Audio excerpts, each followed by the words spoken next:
Thank God it's Friday, the final working day in this week. So we have a final 55 minutes of conversations, relevant, current and relevant business conversations. You can only have it here in Business Morning. You're welcome.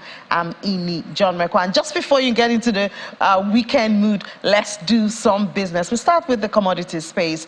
Chicago soybeans edge high on Friday ahead of a key U.S. supply-demand report, which is due later on today. Although the market was poised for a weekly decline with improved weather weighing on prices, corn and wheat edged lower. The most active soybean contracts on the Chicago Board of Trade added 0.1% to $13.19 a bushel. Corn lost 0.1% to $4.95 for 3/4 of a bushel, and wheat gave up 0.2% to $6.36 a bushel. Soybeans are down more than 1% this week, heading for a third week of losses, while wheat and corn are largely unchanged. Analysts on average project that the world agricultural supply and demand estimate will trim the forecast for U.S. soybean and corn production. Also, corn harvest could still be the second largest on record, with weather conditions seen turning more favorable. The U.S. Department of Agriculture, USDA, said early yesterday that export sales of soybeans totaled 1.5 million metric tons in the week ended August the 3rd. And China, the top buyer of oilseed, accounted for 767,000 metric tons, reflecting a recent strings of deals. Edible oil now. Malaysian palm oil futures fell for a third session on Friday, tracking weakness in rival vegetable oils on the daily and commodity exchange, and are set to post a third weekly loss. The benchmark palm oil contract for October delivery on the Bursa Malaysia Derivatives Exchange lost 30 ringgit to 3,698 ringgit. That's about $807 per metric ton in early trade. India's demand for palm oil has been increasing as a discount to soy oil and sun oil has grown, and the surge in demand is expected to assist Indonesia and Malaysia in bringing down the palm oil inventories. Malaysia's end July palm oil inventories rose to a 5-month peak on higher production, according to data from the country's palm oil board, but missed expectations as exports grew at a faster pace. Export of Malaysian palm oil products for August the 1st to the 10th were seen up at between 5.9% and 17.5%. Dalian's most active soy oil contract lost 0.51%, while its palm oil contract fell 0.99%. Soy oil prices on the Chicago Board of Trade were up 0.05%. Crude oil now. Our oil prices fell marginally on Friday as investors weighed optimistic demand forecasts from the OPEC producer group against mixed economic data in top importer China. Brent crude fell 15 cents to $86.25 a barrel, while U.S. West Texas Intermediate crude futures also dropped 13 cents to $82.69 a barrel.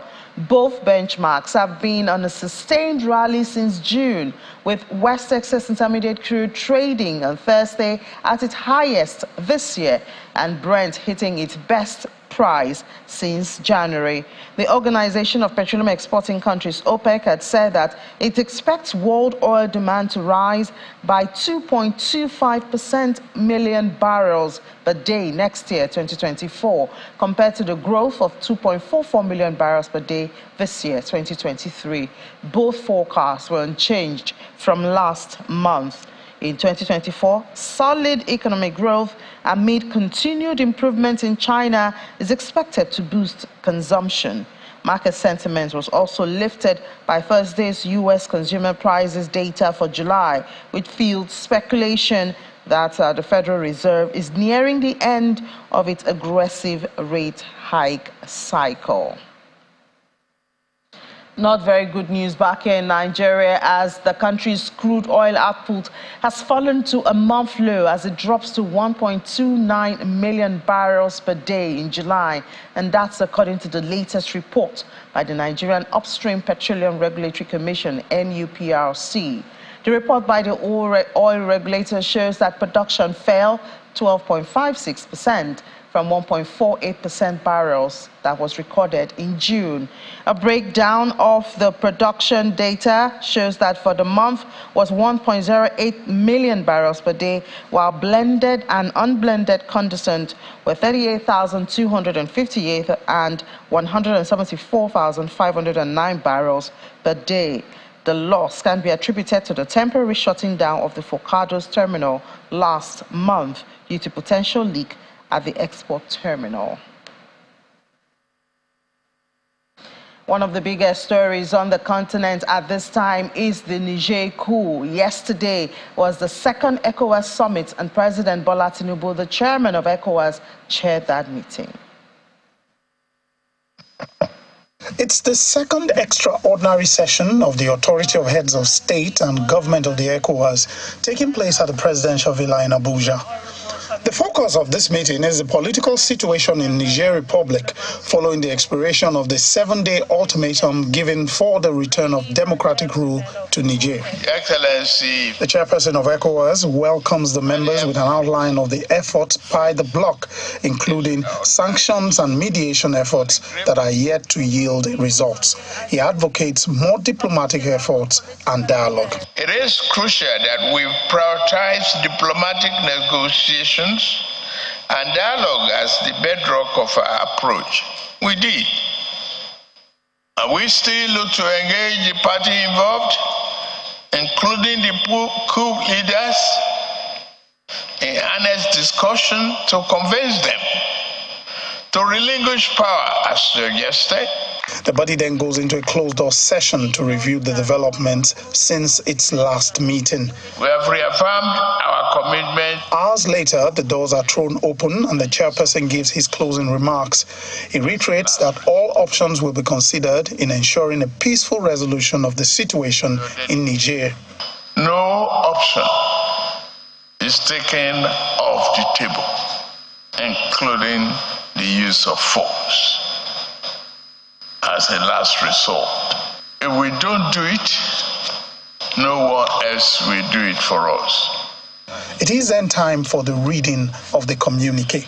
Uphold all measures and principles agreed upon by the extraordinary summit held on Niger on 30th July 2023.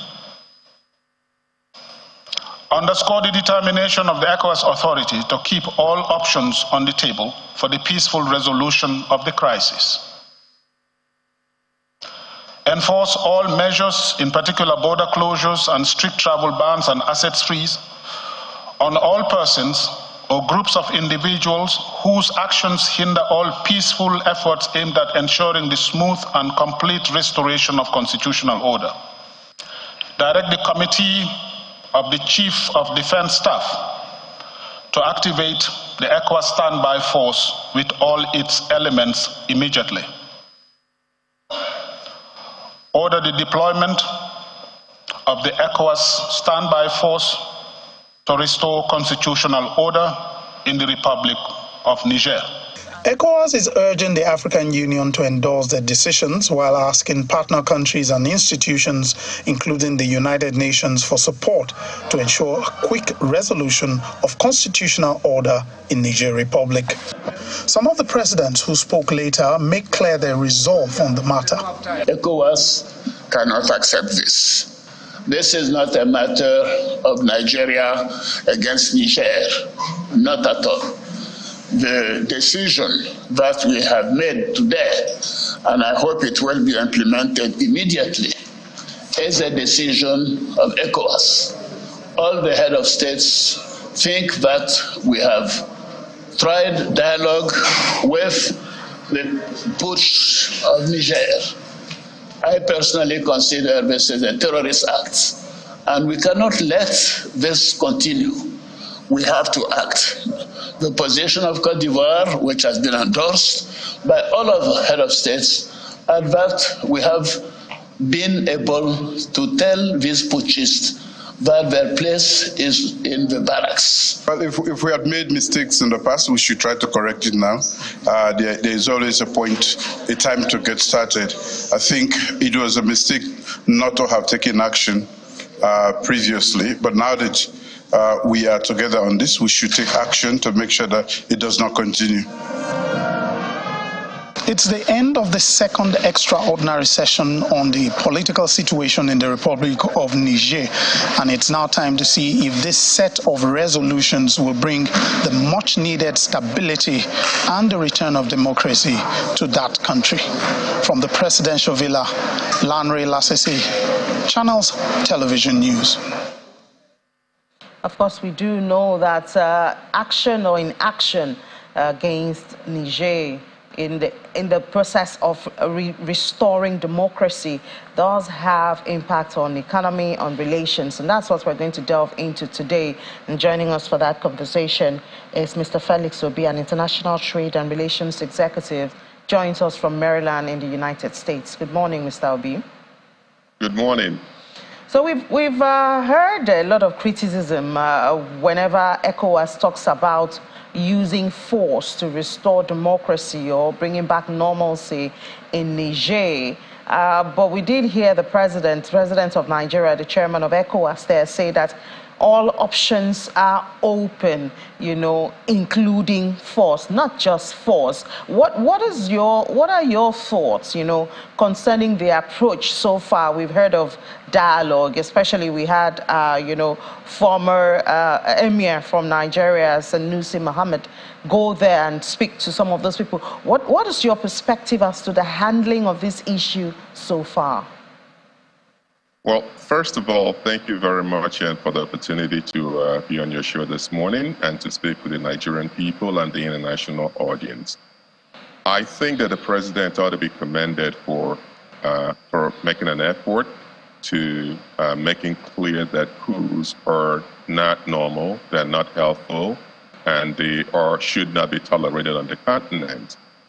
However, I think that perhaps ECOWAS is not looking at the issue as holistically and as broadly as they should. I think there's an opportunity for the ECOWAS to reassess why coups are occurring in the sub-region, why they appear to enjoy popular support, and why democracy has not translated to economic development and improvement of lives for the people of ECOWAS.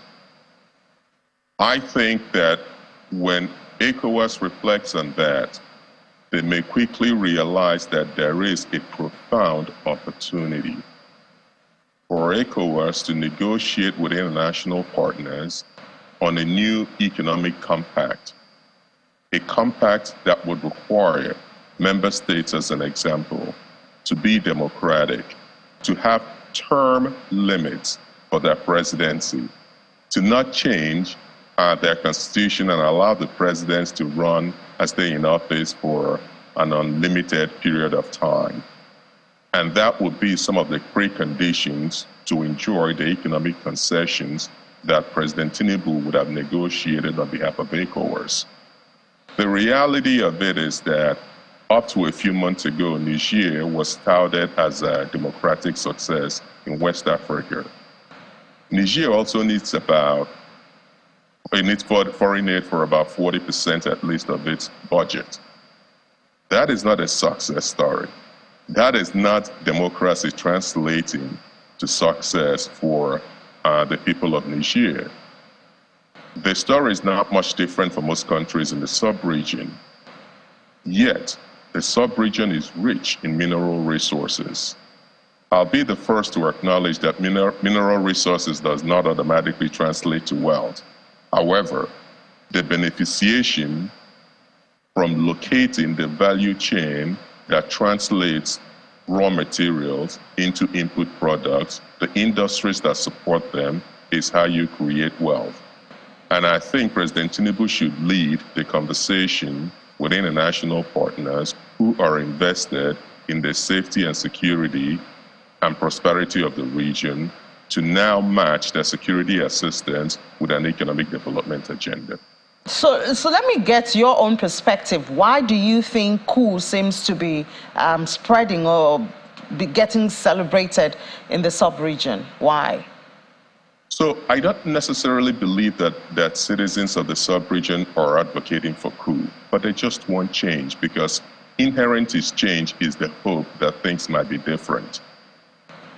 If democracy is not translating to improved quality of life, the status quo becomes unacceptable.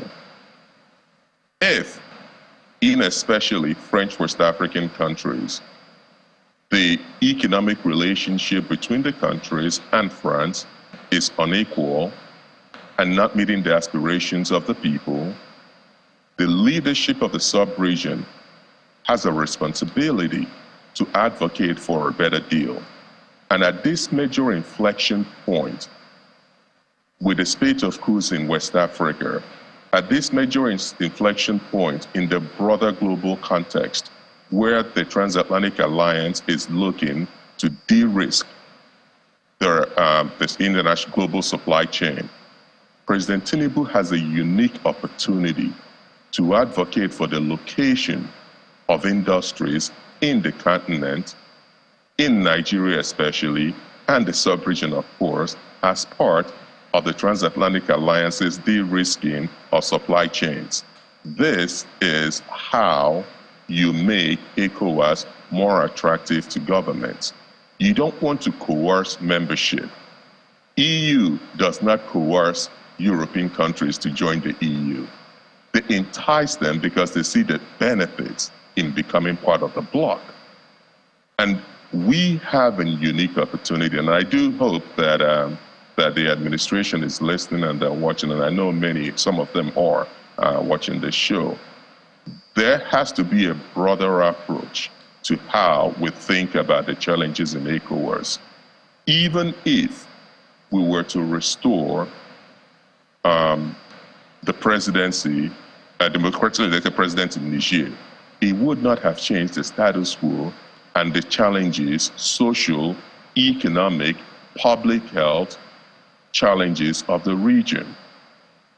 We address those challenges, coups become less necessary and less. Who wants to change a system that works? Nobody does.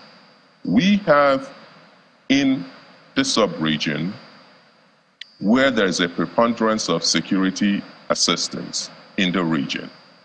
That security assistance is not backed by economic assistance. Here's what is even more challenging. The domestic politics within the countries of Ecowas is not advantageous, is not biased towards a productive economy. What President Tinubu should do, I strongly encourage that he consider doing at least, is to reappropriate Nigeria's 6 geopolitical zones as an example, as a regional economic development framework. Task the governors that make up the 6 geopolitical zones to come up with an economic development plan that is bottom-up, driven by local competencies. This way, he would have an agenda that he can go to the international community to demand that this is what you need to finance. But simply looking to restore the regime, the administration in Niger and removing the junta, as good as it is, it's not the panacea. And for the avoidance of doubt, military dictatorships are not helpful. Nothing good can and will come from it. That said, addressing the coup is addressing a symptom. I think that the global order is at an inflection point where Mr. President has a unique opportunity to address the challenges that we face in the sub-region and in Africa on a more fundamental level. Yeah, but Mr. B, at this point where we've been having conversations, force, military intervention, Some people think the sentiment has already been put in disarray. So how can these steps that you have outlined, how can it start, seeing that even the dialogues that have been held before now seems not to have yielded a whole lot? Well, the dialogue hasn't yielded a whole lot because what Ecowas is doing is equivalent to playing poker, but you have a mirror behind you, so your opponent can see your hand. These guys are soldiers. They are some of the best trained soldiers in the sub-region because they're trained by West Africa's international partners. These guys know that there is no standby ECOWAS force. No such force exists. They watch the news, they recognize that the Nigerian Senate is not behind sending soldiers. Not that it will be helpful if we had soldiers to send. The problem is that, yes, diplomacy has to be backed by a credible threat of force. But we're not even at that stage. We're trying to coerce a country to join ECOWAS that is not necessarily interested in even meeting with ECOWAS delegates. What we need to create is a dynamic where rational actors within the bloc will see the economic benefit of being part of the bloc. The calculation from Niger, from Burkina Faso, from Guinea, from Mali, and now Niger, is that their benefit isn't worth it. And that is a calculation that ECOWAS leadership must address. That calculation is rooted in economic discontent. If, for instance, the standby force that ECOWAS speaks of would be an appropriation of MNJTF force, for instance, that is about the only standby force that I can think of. Well, the MNJTF is supposed to guard against ISWAP. What would happen with increased vulnerability to ISWAP as an example? Even more challenging, if you can somehow manage to square that circle, how do you address the fact that Chad and Cameroon, who are participants in MNJTF, are not in ECOWAS? So the threat of force is not credible. Frankly, it's not necessary at this point. What the people of West Africa want is the same thing people all over the world want. They want hope, they want a better today and a brighter future. What the international partners who do business with the countries in Africa must understand, and which President Tinubu can lead that dialogue, is that global security requires a prosperous West Africa. Global security requires a prosperous Africa. For this to happen, Africa needs to industrialize. For Africa to industrialize, it requires investments. And the domestic actors within African countries must create the conditions that is conducive for growth and development. You just went through the price of crude oil. It's ticked up a bit, but you also mentioned that Nigeria's production has dwindled. That is a challenge. Even worse than that challenge is that most of the crude Nigeria uses, most of the refined products, are imported. Now, with the Dangote refinery, the hope and expectation, and I hope that will be the first of many such refineries to come on stream, the hope and expectation is that Nigeria will become self-sufficient. But it's even more important than that. It creates formal sector jobs that increases government revenue. That is just one example of how we can industrialize by locating the value chains that translate raw materials into finished products or input products. And what I mean by input products is You may not make electric cars in the DRC as an example, but you certainly can make the components for batteries in the DRC. And it will only be a question of time before the cars might even be manufactured in Nigeria with input products manufactured from raw materials and input industrial plants in the Democratic Republic of Congo. That's how you give meaning to after. That's how you give conditionalities for participating in this economic cooperative. And it's not going to be fair enough to say, for instance, that the military may not get into a coup. That is only half the story. If you say to the population that coups are not accepted, but you're silent on presidents without term limits, you're essentially saying to the population the only way to legitimately compete for power would be through violence. So there has to be a balance, a recalibration in ECOWAS's policy. ECOWAS is right that it does not want coups, but it must be balanced with also a stipulation that there must be presidential term limits, and there has to be an economic benefit to being a member of the bloc. That's the conversation that President Tinubu can lead. All right, Mr. Felix Tobie, a lot of food for thought there, making ECOWAS attractive by dealing with the economy and the region. And I think a major one would be global security requires a prosperous Africa. I don't know how many Western countries will truly help you do that if you don't do it yourself. But thank you so much for sharing your thoughts with us, International Trade and Relations Executive, joining us from the United States of America. Thank you very much, and it's glad to be. It was an honor to be here. All right, now a lot of food for thought there, because, well, a battle in one country is a battle in all the countries on the region, so it has to be sorted out. And we'll stay on some of those impacts spreading to Nigeria from that Niger coup. Let's take a break now, and during that break, we'll also be bringing you the story how First Bank rolled out Digital Experience Center at the University of Ibadan. That was yesterday.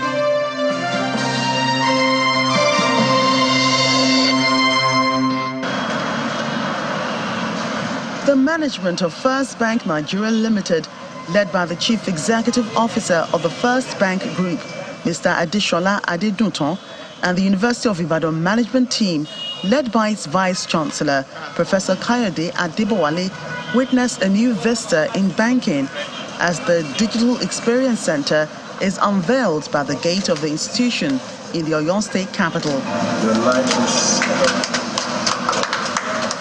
First Bank's Digital Experience Center was established to create efficiency within the system to reduce fraud and at the same time make banking services accessible to individuals without internet services. Part of the strategic reason why we did this is people without internet access, they can easily walk in there and basically just use the machine either to open an account or to transfer money on their own or issue cards. The state-of-the-art hub puts customers at an advantage to experience world-class innovative banking services that puts all powers in their hands, where human interface is replaced with robots. Technology allows you to do your business from anywhere, anytime on any device.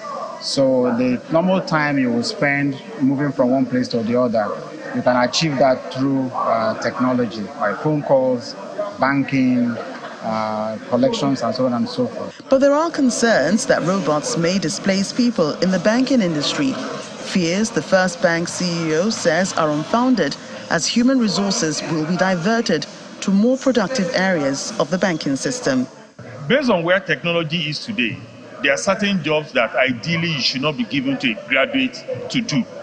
So the more of those mundane work that you can give to technology to do, and then get university graduates to go and do more intellectually stimulating work. The Vice Chancellor of the University of Ibadan applauds the financial institution's leadership in the banking industry. It's going to be a meeting point between town and gown, and that's what we are talking about. There will be a lot of experience. There will be a lot of things that the student will gain, and there will be a lot of things that also the staff will be able to benefit from. The Digital Experience Center is designed to cater to the growing and evolving needs of consumers and the banking public, enabling customers to navigate the digital landscape with confidence.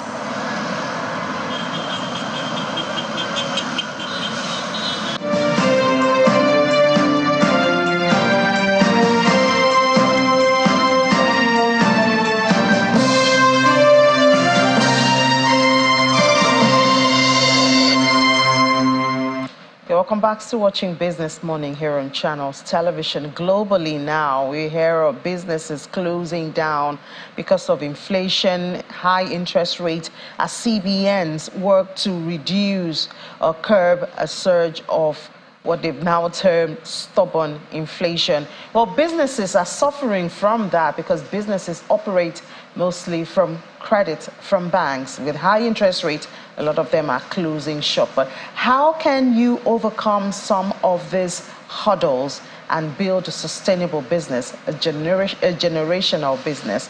We have joining us in the studio Dr. Valentine Bienuse, who is a business sustainability consultant, to share some tips with us. Good morning, Dr. Bienuse. Thank you for your time. Good morning. So times are hard now, not just in Nigeria. We have inflation everywhere, growing, even in the United States and all of that. Is it still possible to start a business now that can be sustained? Yes, it's very possible.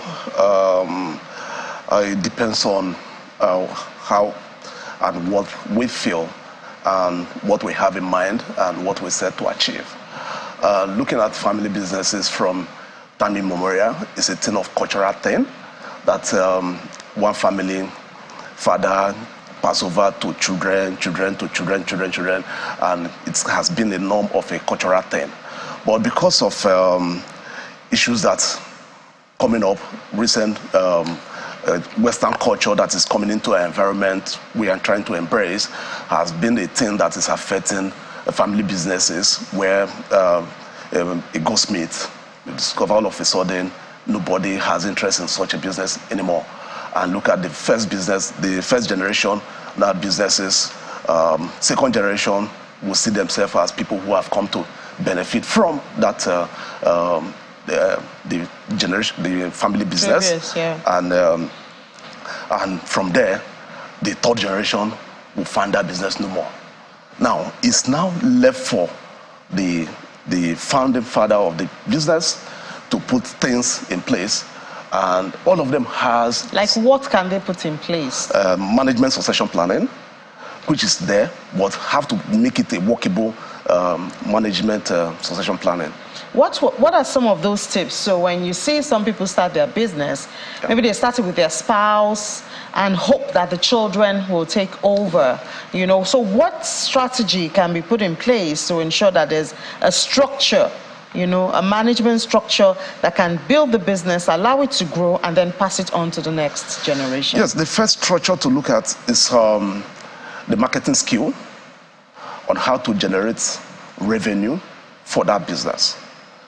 Once that is not there, how to capture the market, and there should be a business agility put in place to make sure that that agility will assist when there's a turbulence, to make the business to thrive, to sustain the turbulence that come effect after one thing or the other that might not be planned for.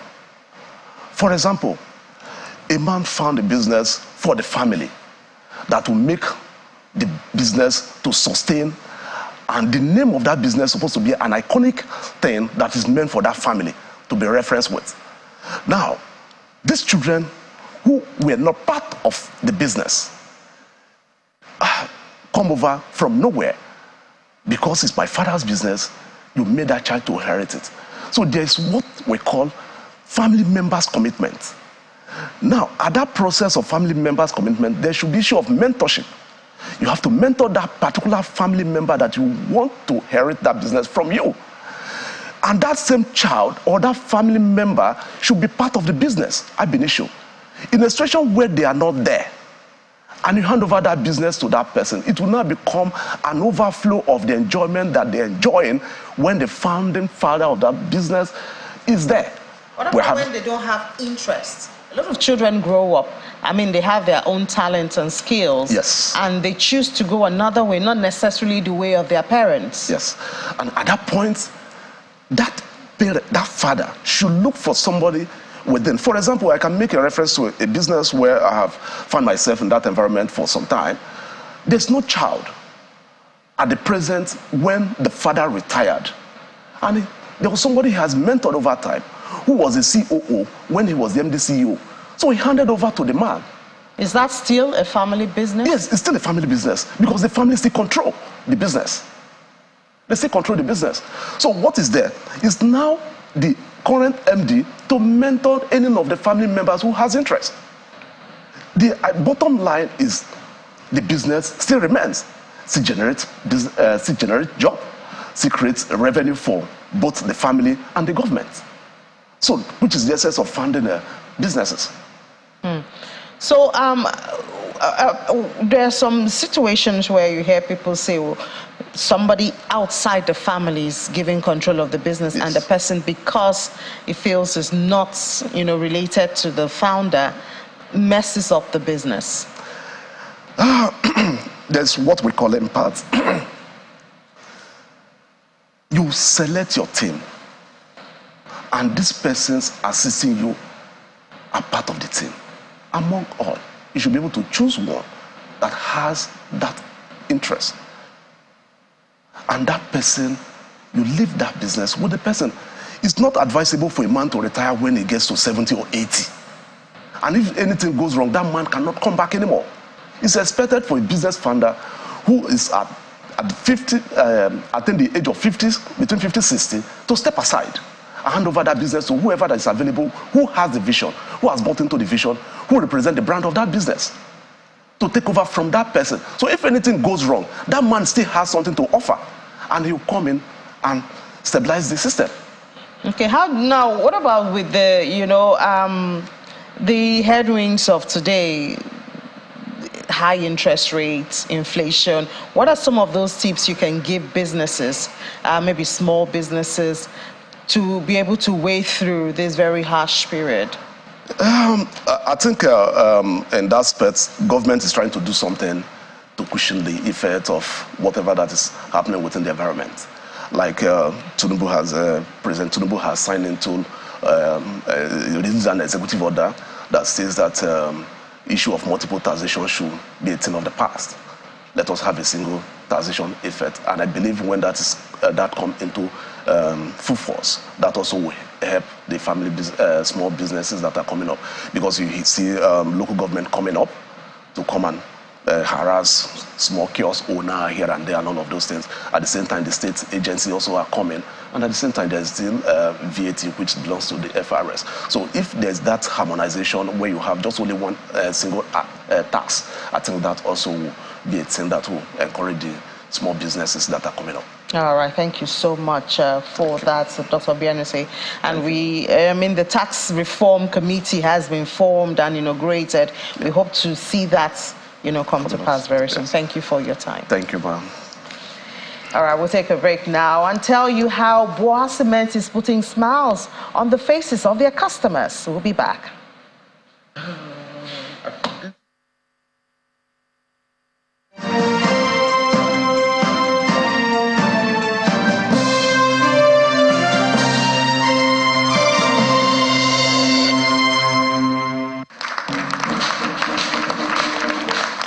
Gathered in here are customers, stakeholders, and staff of Boa Cement.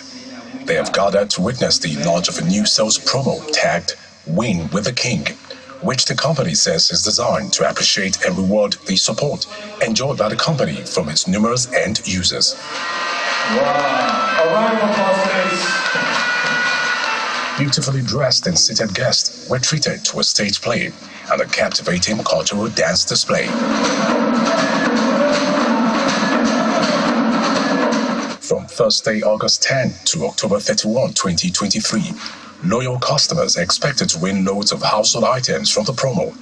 and a star prize of 4 GAC MG5 executive cars. There will be a raffle draw by 20 people to win the cars, and a consolation prize of 1 million naira each for the 16 participants. These cars are going to be won through a raffle draw that 20 persons will participate in. After the 4 lucky winners emerge from the raffle draw, the 16 others that participate will have a consolation prize of 1 million naira each. We like to support our customers. It's important to have them loyal to us, and also in line with the future expansion of the company.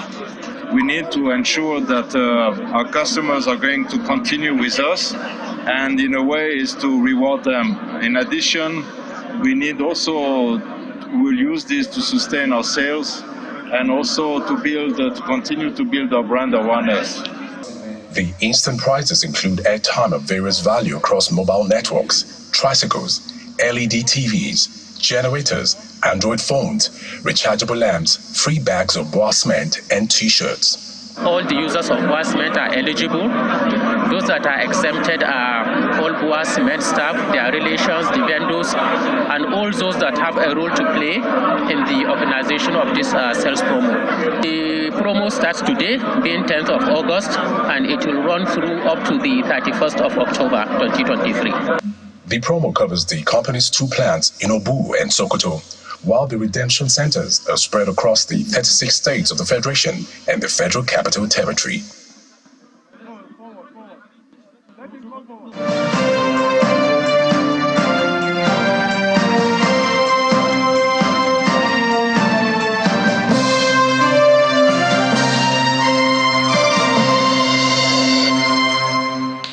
You're welcome back. You're still watching Business Morning here on Channels Television. Let's head to the markets now. With a smile on my face, I can tell you that yesterday was a very green day for the NGX. We saw a huge recovery from there.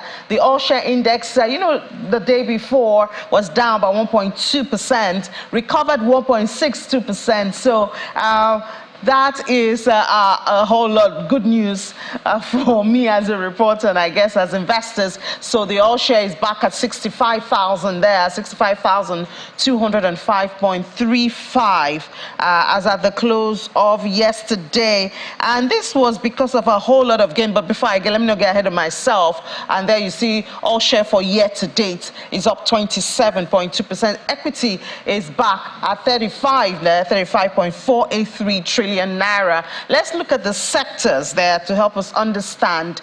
Banking was up yesterday. Industrial goods, insurance, banking was up there. Consumer goods, I think, was the highest that pushed this. That was Dangote Cement that did a whole lot of change. Well, oil and gas, very unlikely, was on change yesterday. Not a very usual picture that we see. Industrial goods there we saw was up. Yeah, that was Dangote Cement that did that. Now let's look at the next slide there, and we see volume was up 15. A lot of activity on the market yesterday, a lot. 15 points, almost 16% increase in volume, and value more than 100. I think Will was talking about how value has now gone to a single digit just when we're getting used to a double digits in value. But I mean, we had a recovery yesterday at 119.49%. higher. Deals, however, was lower than the former. I guess what is most important here would be the value of whatever transaction that we had right there. Let's see the next. There you have it. Okay, now that's going over to the fixed income market. But let me just tell you that the market breadth yesterday was obviously positive. 23 tickers gained, 17 losers is close, but at least that volume was really, really good there. So Telegram and SCOA recorded the most significant gains of the day, while CAP and Academy topped the losers for the day. Now let's move to the next market. Now that's the money fixed income market, I like to call them the money market. The overnight lending contracted by 27 basis points to 3.4% in the absence of significant inflows into the market. There was an auction, I think, on Wednesday, and we would like to talk about that much later, maybe not today. But let's look at now the Treasury bills deals yesterday. Quite busy there, especially for the August 2024. Got some attention there. Of the 73 deals of yesterday, 69 was on August 24. That's maturing then, and worth 68.31%.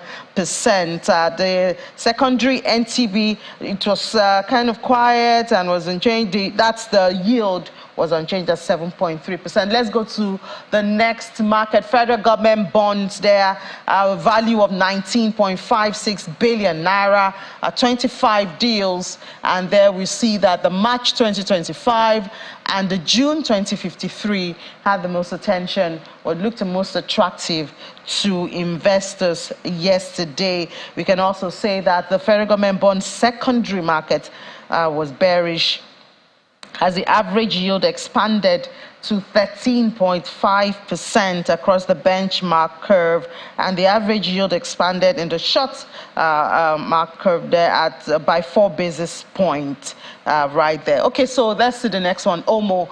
These days have been kind of quiet. I think last week they hardly had a lot of activities on the open market security. Yesterday only had 2 deals worth 102.6 billion naira. Now let's go to, okay, I guess that's all we have for the Nigerian market. We go to the next market there. We hope to see more activity right here, because in fact, we need to get the result of that auction. This is where the federal government is supposed to go to get a lot of money to fund the budget this year, 2023. But let's go over to the crypto space now and see what Bitcoin, and oh my God, what a red Friday that we have. I think it's a normal Friday because mostly it is red. Bitcoin still struggling at 29,425.35, lost about 0.5% in 24 hours, and but it's still its dominance, because everybody's affected, as in all the coins are affected, so its dominance is still high there at 48%. Ethereum is down 0.28% at 1,848.31. Remember, we had that US inflation number yesterday, so perhaps this that is one of the factors driving the market. We hope to have Rume tell us about that. Let's see the index. The index there, you have it, is better than yesterday, just a little bit. Yesterday, I think it was 50, but it's still neutral. Investors are still watching to see which way to go. A lot of issues cropping up in different parts of the world. Let's see the numbers now for the prices there. Bitcoin down, Ethereum down, BNB down, Cardano down, XRP back in court, recovered a bit. Well, I didn't expect that. But let's have Rume now join us and tell us and share his thoughts on some of the things that we have in the market. Hi, Rume, good morning. Good morning, Ini. Good morning. Nice to meet you again. Good to have you on the show, Rume. So yesterday's inflation numbers, how much of that are we seeing in the movement, in the price movement this morning? Ini, I must tell you for a fact that people need to be realistic with what is going on in the market. This is a new asset class of about, just say, 14 years or so. And it cannot work in isolation. We must have been hearing news. You know, the market is highly moved by the narrative. You know, once upon a time, we saw the DeFi narrative, the metaverse narrative, that's the NFT narrative. Now we saw the AI. If you notice, in the AI now, we saw the short spike in the market, so that all of the crypto coins that have to do with that went up. Right now, those narratives are dying down. So let's see in the future, the narrative is going to drive us to the bull market. But for now, what is going on now is the fact that challenges with the Fed is still there. Chairman Powell needs to also cut the rate even better, because what is going on now, you see, I think the core inflation is about 4.7%.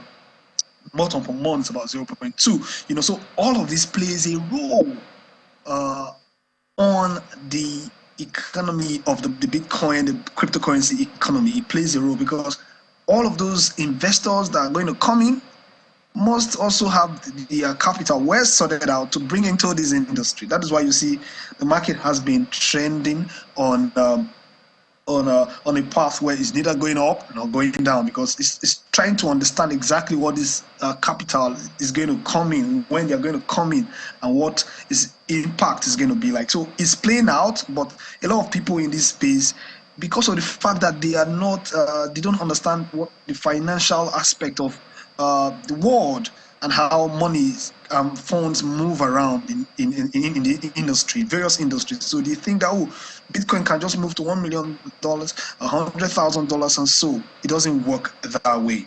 Thank you, Ini. that was a lecture, Rume. I wonder where the next news that will move the market to is coming from. Maybe from Nigeria. You know, something can happen. Now, talking about Nigeria, I think last week we did talk about the world coin, and you gave out some of those tips of what to look out for and to be wary of. But unfortunately, I think maybe that's your security announcement came in a little bit late. It moved to some parts of Nigeria. Yes, I must like a situation. Make reference to a situation of what is going on in Argentina. I heard about this morning. The Argentine Agency for Access to Public Information, that's the AAIP, has actually announced that they are going to launch an investigation against WorldCoin. The WorldCoin founder is Sam Altman. You know, it seems anybody that bears Sam these days has in crypto space has something to do that is not really making sense these days. You know, so but back here, we saw what happened in this part of our world. See, for example, Kenya, what happened? They launched an investigation going on there. But I think this is the time for Nigerian government to also look into that. In the part, I think in the north, I got a report in the northern part of Nigeria, people are already jumping on it. The southern guys, I haven't seen anything, but I know if those such activities are started going on, we'll get feedback and also raise alarm. The truth is, these guys are capitalizing on the fact that some persons are not really enlightened, and they're practically buying your privacy, right, by scanning your eye, giving you some amount. Let's say they're giving you $5, for example. Is $5 worth your privacy? This is a crime being committed in our country. And one of the questions I want to ask, and I think the authorities should start looking into it, is that these guys, are they complying with privacy laws in Nigeria? Somebody can just float something and get data. Right about now, about 2.3 million persons have actually data have been harvested from these WorldCoin thing, which I believe a large part of it are from people that don't understand the importance of privacy. And I think that our authorities need to start looking on this. We understand that as peculiarity, people need to survive, people need to get the basic things, but the truth is we can't afford to allow anybody to just come into our country or group of persons being recruited as ambassadors to do things that will make people not get the best of themselves and all of the things that affect their life directly. You know, getting their data needs to be really investigated. Yeah, thank you so much, Rume. Thank you if it goes against our privacy law. Yeah. And thank you for bringing that up. I guess before the government gets a hold of it, you and I, the media, and people who are in that sector, like you, we have the responsibility to spread the word and say, Nigerians, beware, don't sell your data. Anything WorldCoin is not legitimate. They just want to harvest your data. So, well, thank you so much, Rume, for those tips. Thank you very much, Ini. It's my pleasure. So that's it, a message from the crypto space. Please do not sell your data. You don't know what they will use it for. Getting $5 today, what are you going to use it for? How many problems can it solve? So please, let's be careful and let's spread the word. WorldCoin is not legitimate and it's not good for you.